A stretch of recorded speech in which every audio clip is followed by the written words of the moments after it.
when you start the MySQL, then you have to type the password there which was given by you. I have given a password that is ABC. It is my password that is created by me.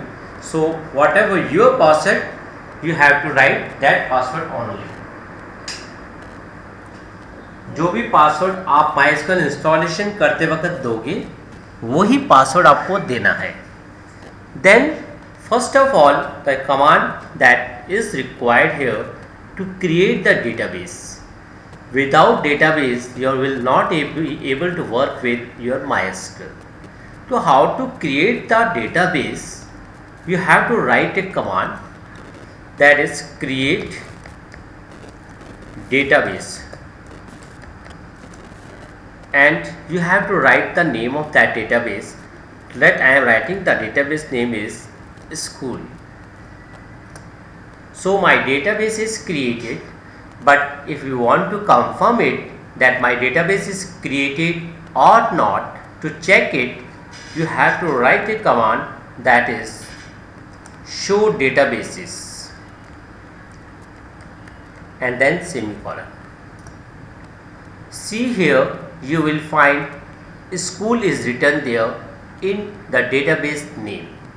It means your database is created. Okay, it shows in a tabular form. It doesn't mean you are creating the table, you have only created the database. By default, the table is created by MySQL itself. Now we will write the command that is to open the database. Means without opening the database, you will not be able to create the tables in it. हमने एक नया folder ले लिया, उस पर अपनी label लगा ली, लेकिन हमने उसको जब ओपन नहीं किया तो हम उस पर काम नहीं कर सकते हैं. तो उस पर काम करने के लिए हमें उसको ओपन करना पड़ेगा. लाइक स्कूल कॉपीज़, आप स्कूल की कॉपी खरीद के ले आए, आपने अपना नाम लिख दिया कि मेरा नाम अजीत कुमार है और आपने सेक्शन, क्लास सब कुछ मेंशन कर दिया, but it doesn't mean that you will able to write inside the copy without opening it. To open the database, the command is use school, that is your database name. Then put the semicolon. A message will be displayed that is database changed. If the message displays like this, it means you will be now able to work with your database school. अब हम school database में काम कर सकते हैं. Clear? Now next step is to create a table. Now how to create the table? It's very simple to create the table. Before that, we should know what are the basically our column names. बिना column name के हम कुछ भी नहीं कर सकते इसमें. जैसे मान लो एक टेबल क्रिएट कर रहे हैं जिसका नाम है हमारा स्टूडेंट. मैं स्टूडेंट के नाम की एक टेबल क्रिएट करना चाहता हूँ. अब क्वेश्चन आया उस स्टूडेंट की टेबल में कौन कौन सी चीज़ें होंगी. तो मैंने कहा एक रोल नंबर होगा, एक उसका नाम होगा और उसकी एड्रेस होगी और उसके मार्क्स होंगे. क्लियर? हमने 4 कॉलम की बात कर ली. कौन कौन से कॉलम लिए हमने? एक तो हमने लिया नेम, एक हमने ले लिया रोल नंबर, एक एड्रेस और एक मार्क्स. अब क्वेश्चन आता है कि जब मैं क्रिएट करने जा रहा हूँ इसको, तो I am opening notepad here. जब मैंने इसको क्रिएट करना है, कौन कौन सी फील्ड है मेरी? एक है आपका रोल नंबर, है ना. तो रोल नंबर में मेरा डेटा कैसा आएगा, यानी कि मैं उसके अंदर जो वैल्यू पुट करने वाला हूँ तो कैसी वैल्यू पुट करूँगा. इट इज़ जनरल थिंग कि we use to write 1 2 3 1001 roll number like that. तो हम ज़्यादातर न्यूमरिक वैल्यू को प्रेफर करते हैं अगर हम रोल नंबर की बात करते हैं. इन दैट केस अगर आप न्यूमरिक वैल्यू को ही प्रेफर कर रहे हो तो हमारे पास बेसिकली एक फिक्स डेटा टाइप है उसके लिए, जिसका नाम है इंटीजर. उसको जब शॉर्ट फॉर्म में लिखते हैं इंट. तो इस इंट के साथ हमारे पास नंबर ऑफ डिजिट्स, कितने रोल नंबर कितना बड़ा हो सकता है, स्पेसिफाई करना होता है. हालांकि अपन इसको क्लियर करेंगे कि उस स्पेसिफिकेशन का कोई मतलब नहीं रहेगा, लेकिन फ़िलहाल अभी आपको सिर्फ इतना पता लगाना है कि हमने 7 नंबर से बड़ा रोल नंबर नहीं देना है। क्लियर? ओके, तो ये तो हुई रोल नंबर की बात। इसके बाद आपके पास नेक्स्ट कॉलम आपने बोला था name, that is I am writing student name. अब नाम कभी भी कैरेक्टर तो रखता नहीं है, इसका मतलब न्यूमेरिक तो उसमें आएगा नहीं। जब न्यूमेरिक नहीं आएगा तो मैं क्या लिखूंगा, वैरचर। यानी कि वैरचर एक ऐसा डेटा टाइप है जो कैरेक्टर भी ले सकता है और नंबर भी ले सकता है। अगर आप चाहो तो इसमें नंबर भी डाल सकते हो, लेकिन उस नंबर की कैलकुलेशन नहीं होती है। उसे प्लस करना चाहोगे तो नहीं होगा, माइनस करना चाहोगे तो नहीं होगा। तो ऐसी चीज़ जिसकी कैलकुलेशन रिक्वायरमेंट नहीं है, ऐसे नंबर्स को हम यूज़ कर सकते हैं। ठीक है, तो वैरचर हमने ले लिया 30 कैरेक्टर का, इससे बड़ा नाम नहीं हो सकता। मैं दोबारा आपको क्लियर कर देता हूँ, वैरचर वैसे तो अपन कैरेक्टर के लिए यूज़ करते हैं, लेकिन it can accept numbers also.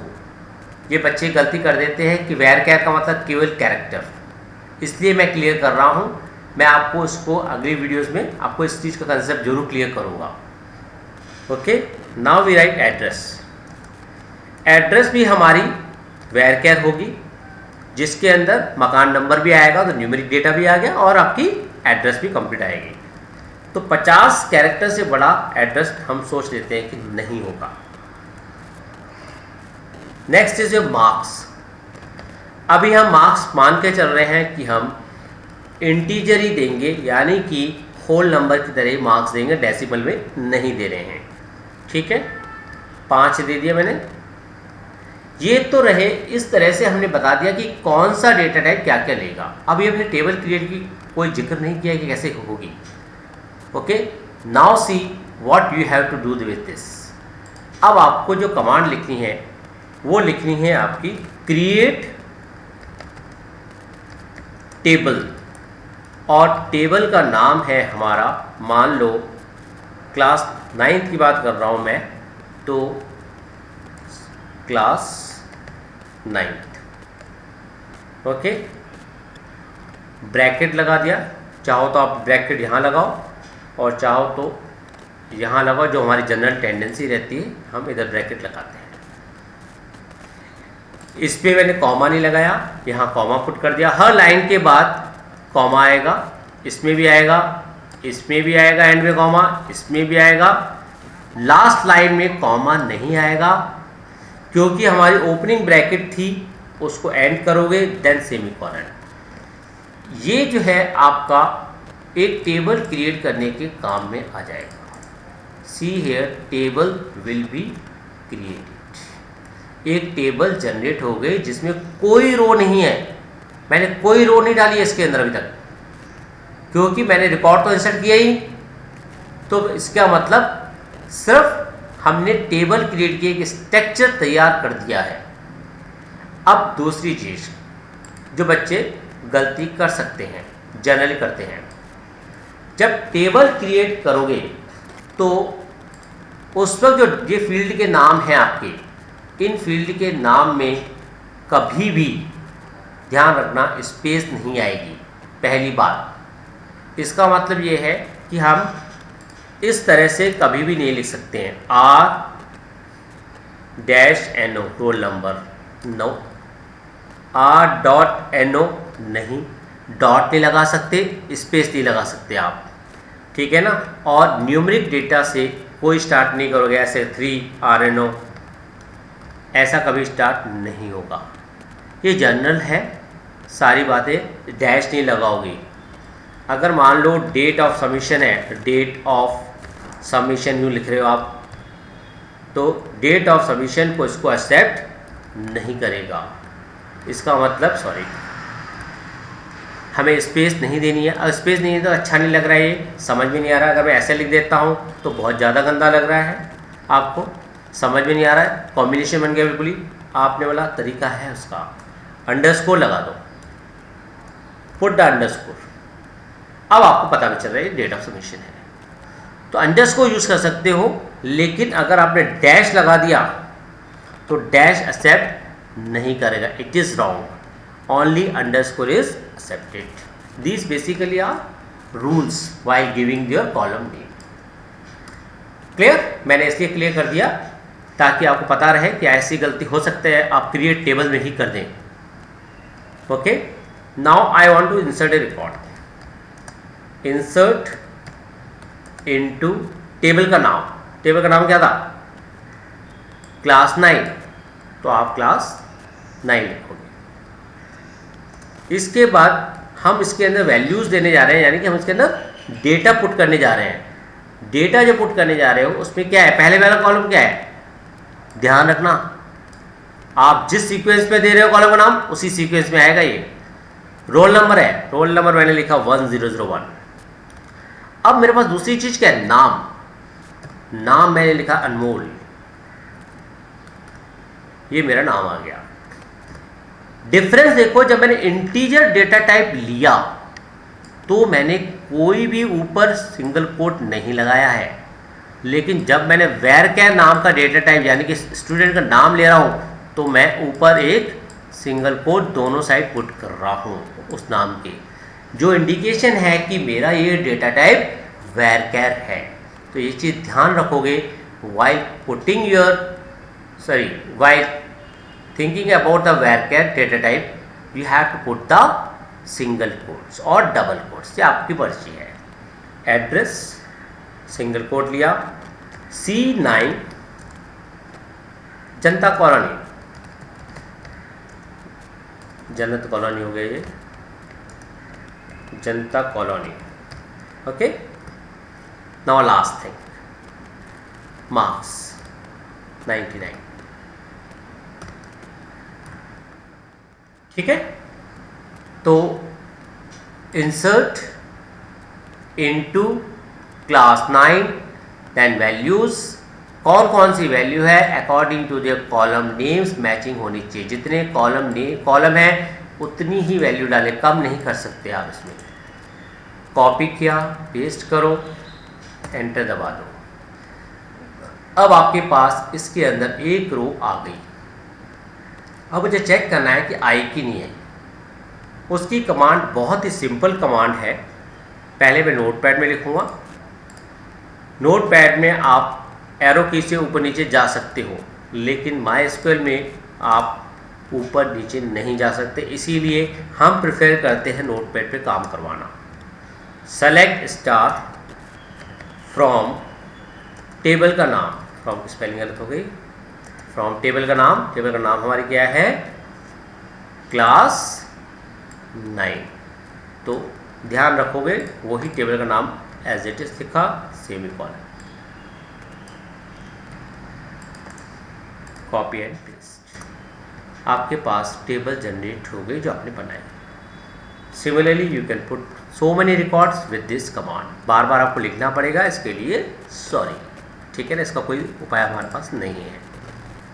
दूसरी चीज़, स्टार का मतलब क्या है? स्टार का मतलब है कौन से कॉलम देखना चाहते हो। जब सारे ही कॉलम की बात हो तो स्टार लगा दो, लेकिन अगर आपको सिर्फ मार्क्स और नेम देखना है तो आप वो भी कर सकते हो। Select your name, sorry it is field name is S name not name, तो एस नेम ही लिखोगे आप जैसा नाम लिखा है आपने, और मार्क्स। ठीक है, फ्रॉम टेबल का नाम क्या था? क्लास 9, और इसको कॉपी करो, पेस्ट करो, and in this way you are getting only the student name and marks. I hope it will clear the concept of creating the table and inserting the record. Okay, in the next video we will continue with this. Okay.